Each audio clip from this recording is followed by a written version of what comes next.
So it's my honor to introduce the last two speakers. Stefan Groothuis, former elite speed skater, long track speed skating, 2014 um, Olympic final medal and the gold medal over there. And Vincent Goedebarge, extraordinary professor, University of Pretoria. Thank you. Thanks for the introduction. Together with Stefan, we are going to talk about mental health in elite sport in the next minute with a focus on depression. And my own and main task will be to be as short as possible through my slides so that Stefan has a lot of time to share with us his experience and view with regard to his story. I think it's good if you present yourself a little bit longer, Stefan. Yep. What can you say about your elite career? Yeah, of course. That's hard. This is, of course, my highlight. Here, I won a Olympic gold medal over here. It started when I was a 40-year-old boy. I started pretty late for a professional athlete. On his 14th, on making competition skating. In 3 years, I progressed to the national youth selection. So you can imagine it was a really fast period in which I went from one training a day when I was 14 to like 12 trainings a week, I have to say, a week in 3 years of time. So there was a lot of adaptation necessary. And then, after a period of, how do you say, a young adolescence, 18, 19, 20 years, I was not like Sven Kramer in the Netherlands, who, for the Dutch guys, probably known, who won at his 18, 19, everything. I need some pretty long time to finally be able on my 32nd to win a gold medal.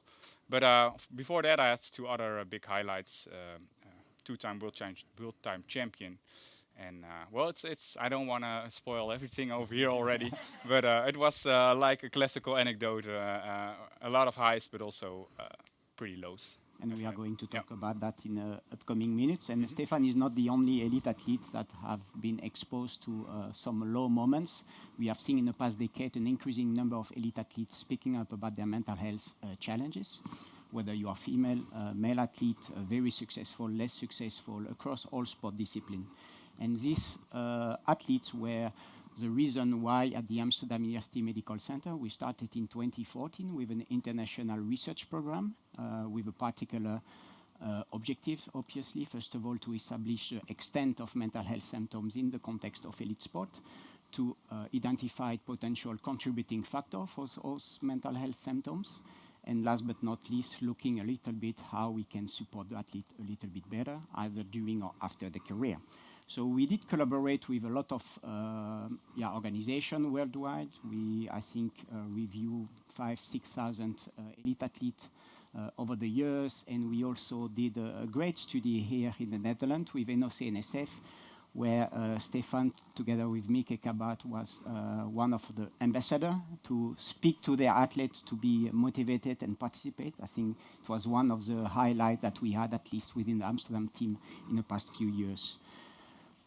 This number of athletes that were reporting mental health symptoms was also one of the main reasons why the International Olympic Committee compiled in 2018 and 2019 the first IOC consensus statement on mental health in elite sport.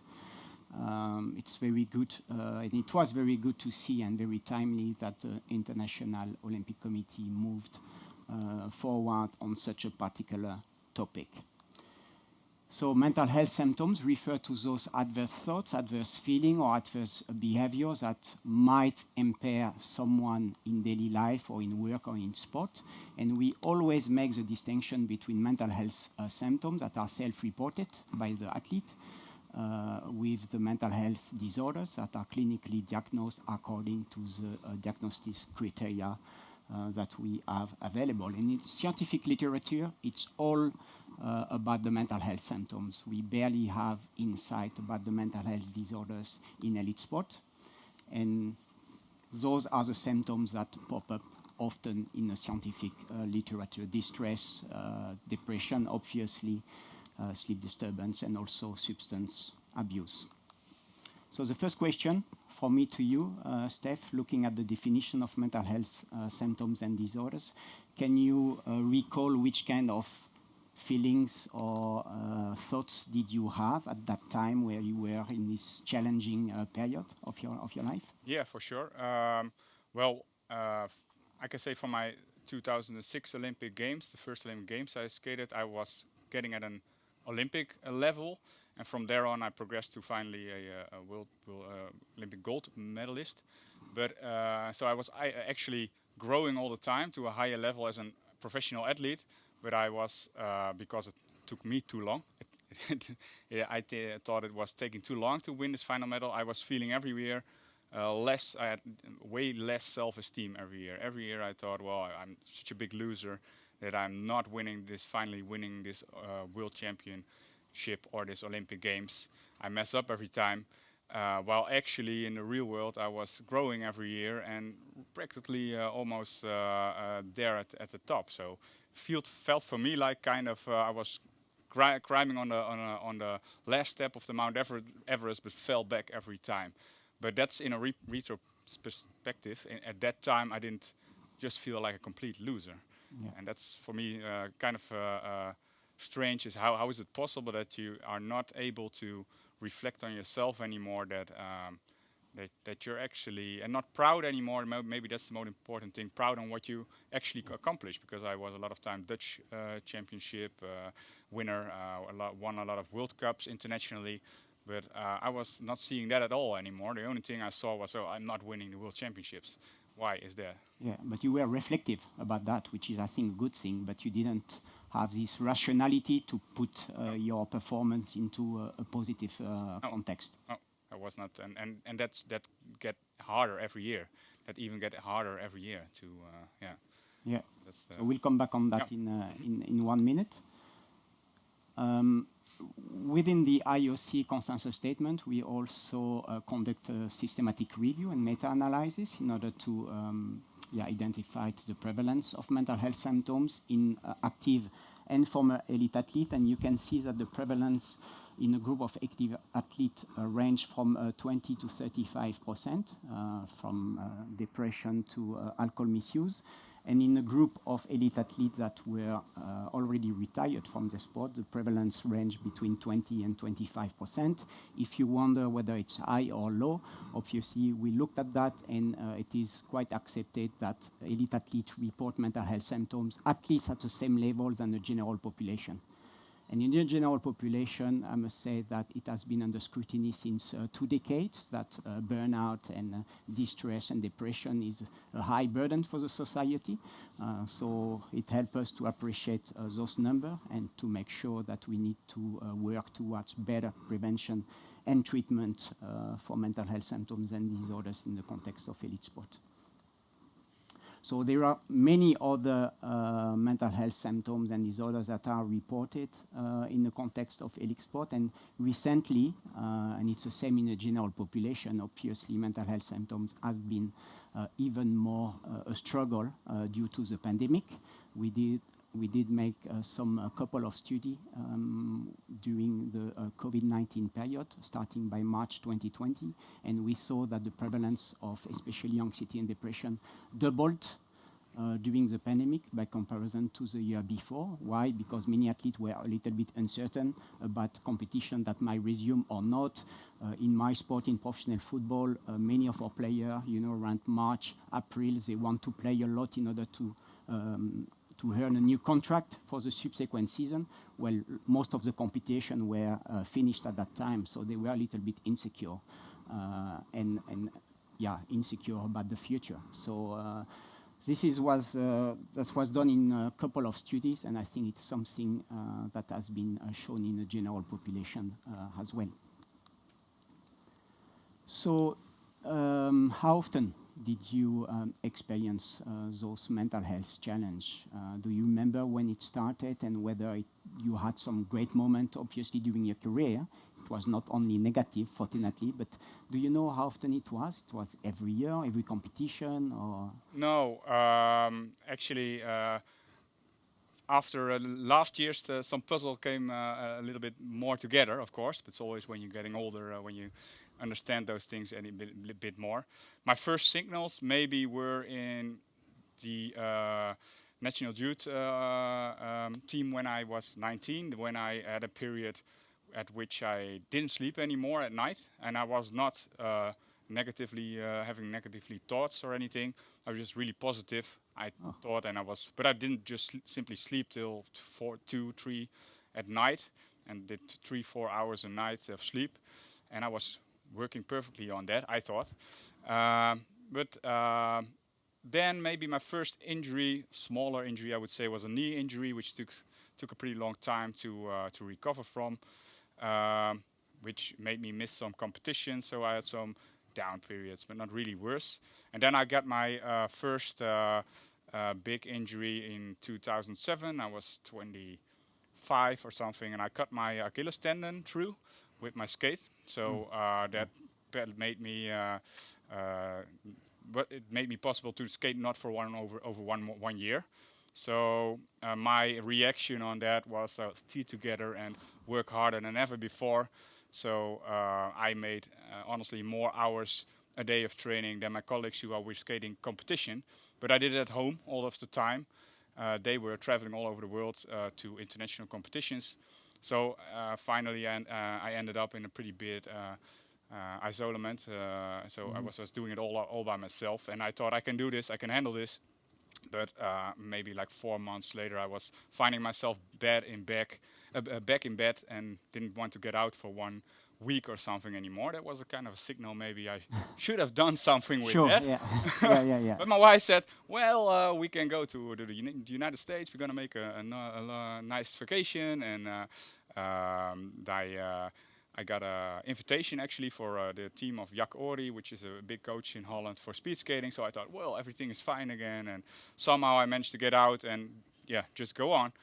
And then the period came of like 4 years in which I made a really big step, won World Cups, won national competitions, but messed up for various reasons. I got sick at the big competitions, and that took over like 3, 4 years. I don't know, 4 years, and then I went down really straight into a big depression in 2011. Yeah. So I recall obviously poor performances from sometimes, social isolation, and severe injury. Yeah. Yeah. And one more, maybe. We'll come in a few minutes. Sorry. Because I just wanted to say that obviously the occurrence of mental health symptoms is multifactorial. You know, you have dynamic interaction between different contributing factors.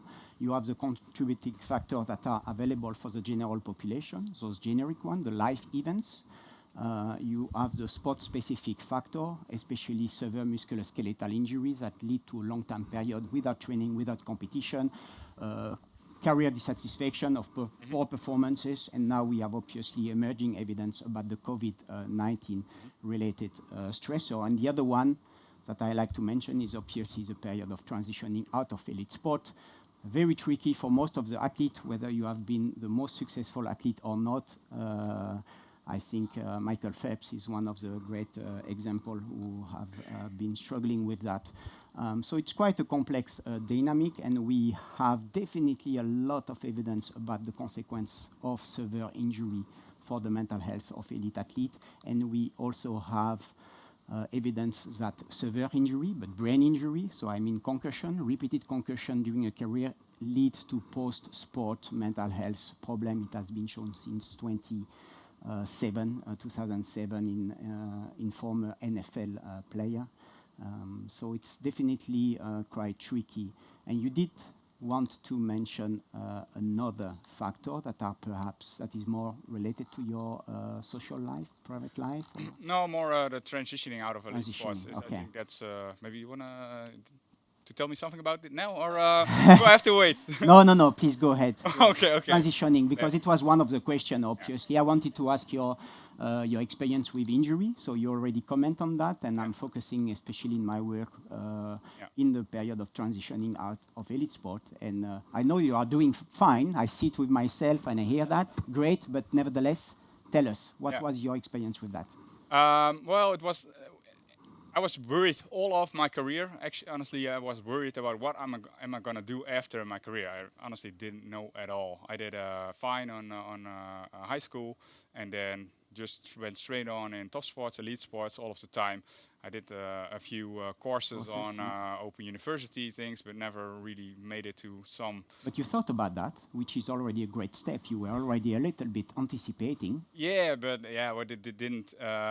One time I did economics, another time I did history, and I just went all over the place. So there was no real plan in it, and which made me feel really like, okay, and I've got no idea what to do. And then everything, of course, comes together when the moment you're really depressed and down, and that made a really the feeling of, well, I'm a loser at sports. I can accomplish anything on sports, and I can't do anything after sports. So everything that's all raising thoughts in your mind, which really grabbed me and made it really worse. So I do think the not being prepared for a career after sports was, for me at least, a really a big trigger to worsen these depression thoughts a lot. Yeah. And now you are doing fine. How many years did it take to be fine in that period post-sport?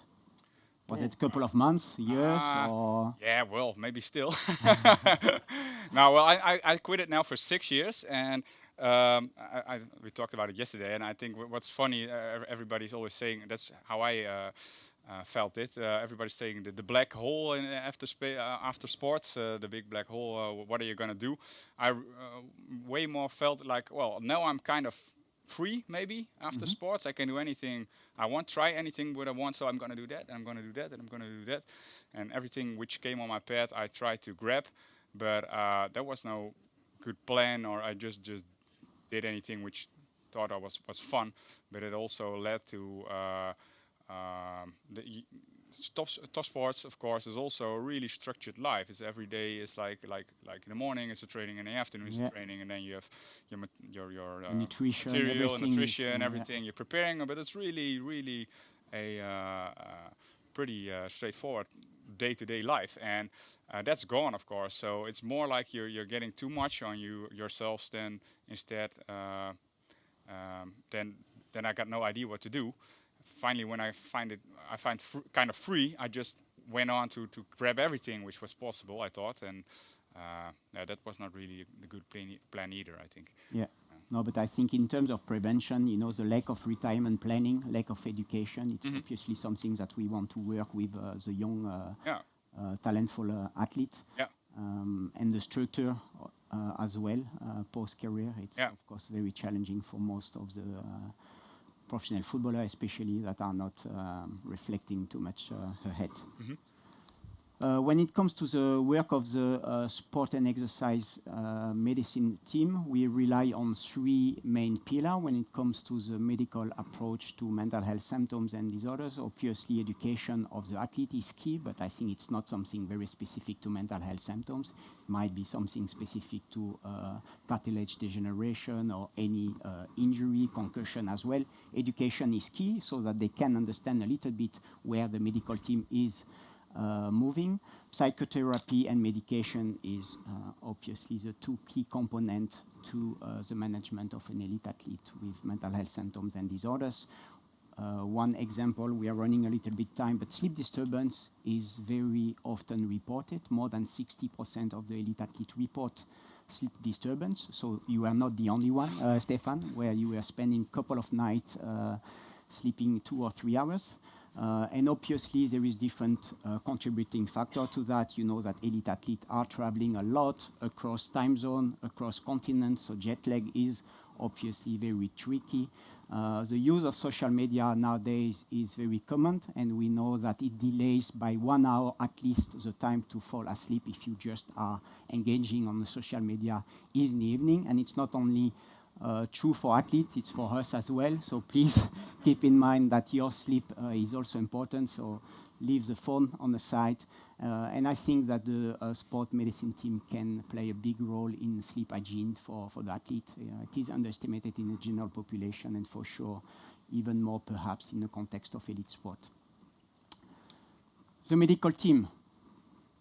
What was the role of the medical team in your career when it comes to your mental health? Stefan, did you have a particular professional that took care of that, or it was just a sport physician who took care of that?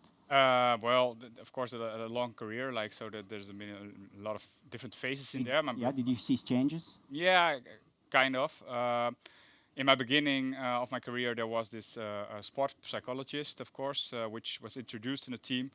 But pretty soon, I figured out that everything which people were doing with us, at least, was performance enhancing things. So, but I was not worrying about it because I never had, I thought, a real serious mental problem. So, and I was not even really aware of the topic unless I really had to dive in it really big. I think it's a really good thing we're talking about it here today, and it is more on the agenda the last 10 years at least, I think. There should be more preventive measures, I think. I don't know the name anymore of the speaker, but who was telling about the difference between a mental performance and sport psychologist. A differentiation between that, I think, is really important. That there's professionals who are really zooming in on how is somebody as a person doing. Well, then when I got this first big injury, I was alone most of the time training at home, and well, honestly, there was not a lot of actually no nothing, and there was no team for that. There was no support back there. It was just schedules via the email, and good luck. Well, that's maybe a really short story, but once in a while I saw a sport doctor and physiotherapist, but that's just like not certainly not on daily basis, but not even on weekly basis. Okay. So Kind of strange to hear that because you were part on a big skate team in the Netherlands, yeah. and they didn't have the medical team that you would assume that they would have. Yeah, well, yeah, but they were traveling also to the other side of the world, okay. World Cups. Yeah, okay, it's true. And we didn't have two of them. No, so no, okay. funding, huh? No, well, I mean, I always say in professional football, I mean, Okay. within the team, you don't have to have a clinical psychologist employed as long as you have a referral network where you can send a player when he or she has a need, you know. So I think the local referral network is very important.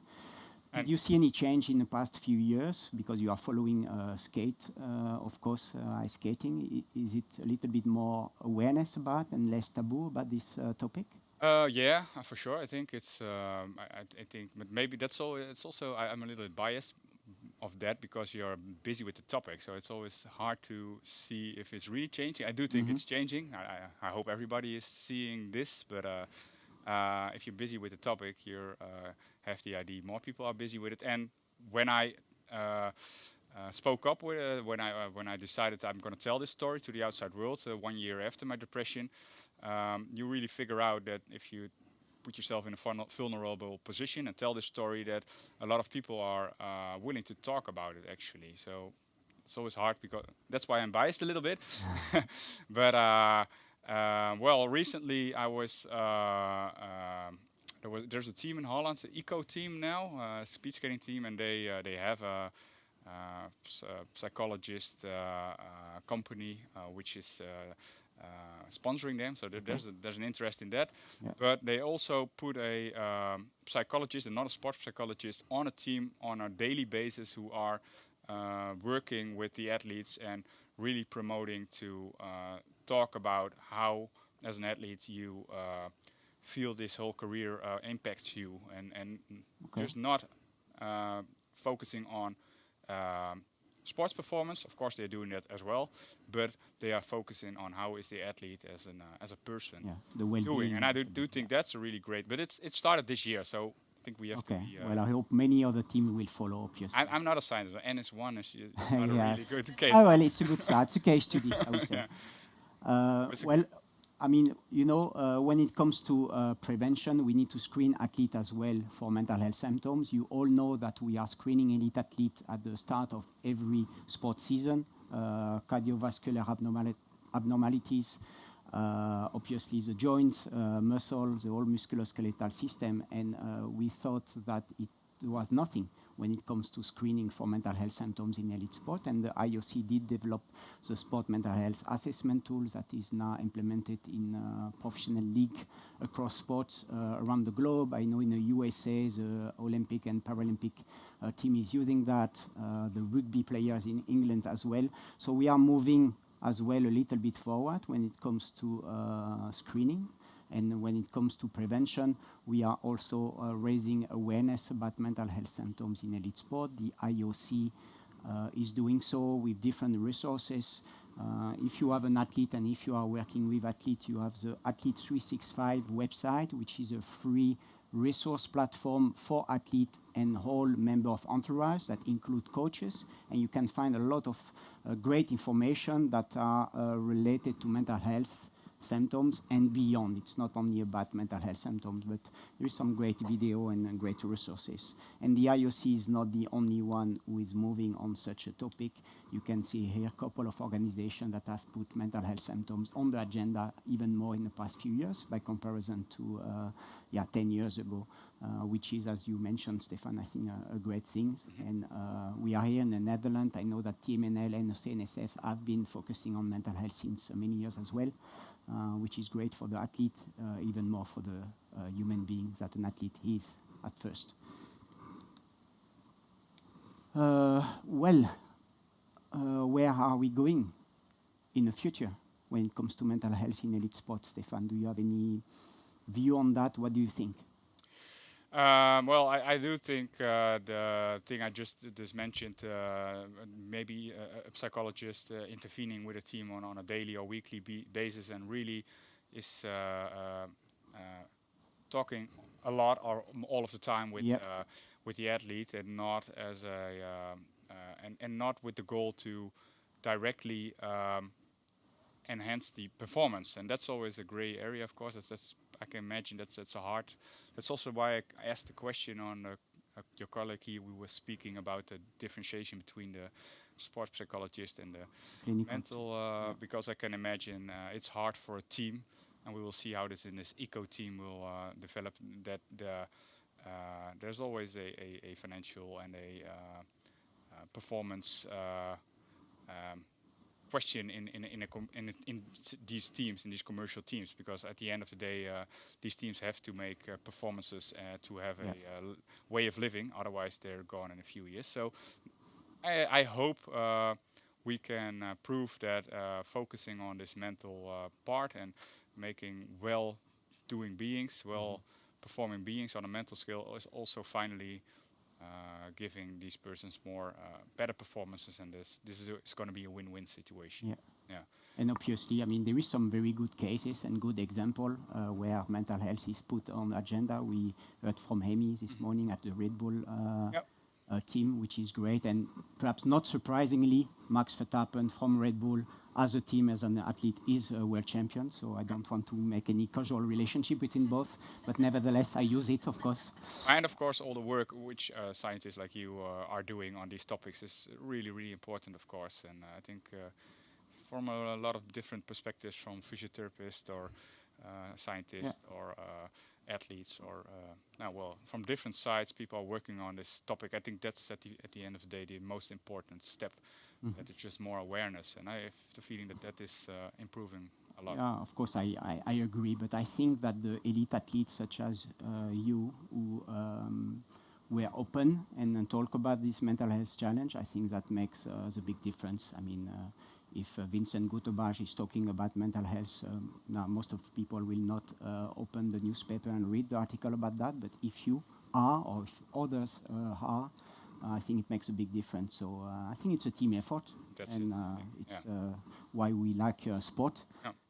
It's a team effort at the end. So we have some minutes to, I think we have some minutes for 2 minutes only. Okay, 3 minutes I will take. 3 questions. Yeah, sorry, Yari, you know me. 3 questions. Here, first one, second one. Yeah. Does not work. Can we book? Yeah, try again. Hello? Yeah, whoa, it works very well. For the nice presentation. I was wondering, in the Dutch sports team, did they help you realize that you were improving, or was there a balance between celebrating the victories or making you realize that you can do better? You mean in the Dutch team as a national team, or because in the Netherlands we have commercial teams which we're doing? So that's the basis where you're training in, and you have national teams in which you qualify for. So. Or maybe both? Okay. Can you repeat one? Yeah, so the balance between them making you realize that you are progressing and Yeah. doing well, Mhm. or making you realize that you can do better, so pushing you or making you feel like you're not good enough yet. Oh yeah, I understand your question. Well, it's not so much that as I translate your question, it's not that they were saying all of the time you're doing bad and you have to. That was not really the case. I do think that feeling which I had was really coming from out of myself. Which was a big factor. Certainly was, for example, media. So for a few times I got sick for Olympics. I fell, all of different things. And then at one, like 3 years of these things, I got fourth a lot. They were just straightforward asking me before competition, well, Stefan, why are you not messing up this time? Like, that's pretty not so. That doesn't really feel good, I can tell you. So and that's a factor. And of course, the bigger environment is asking you why. Well, when you're gonna win, it's not anybody's really coming up to you like friends. Why are you messing up all the time? But you feel like, well, I'm not the one who's winning. So, but in the team, it was not that they were with a sweep. I don't know. They knew I was working hard enough, but yeah. But there was certainly no conversation about it, I think. I think Theo has a question up there. Yeah.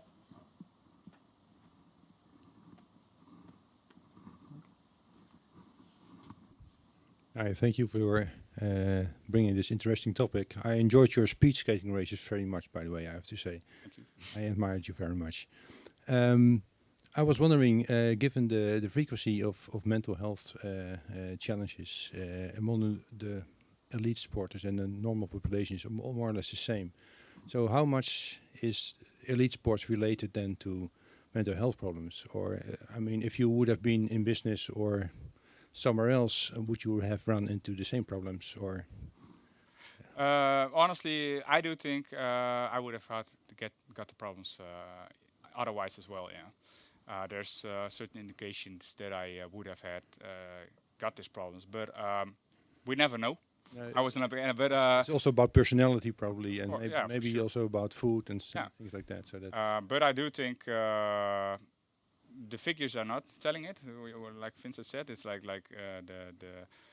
the population is in the general population problems are the same. Yes. You say that's what the figures are telling. But I do feel as I felt it's a demanding environment you're performing in, and that's how it's a personal experience. But I can say it's a really demanding environment, and somehow you're doing by yourself, but the whole environment is asking a lot, and that's tough sports. That's fine.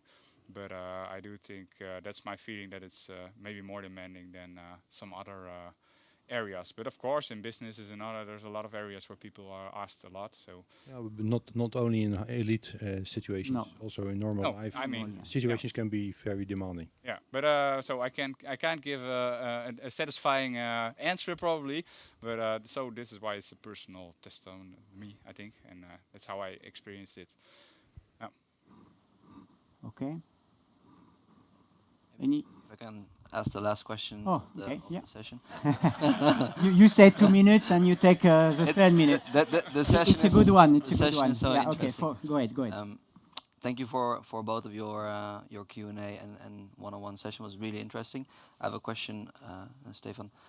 What advice would you give yourself if you would restart your career now as a 14-year-old or 18-year-old? I would have learned myself to grab more freedom in for myself in my sports career. More regie.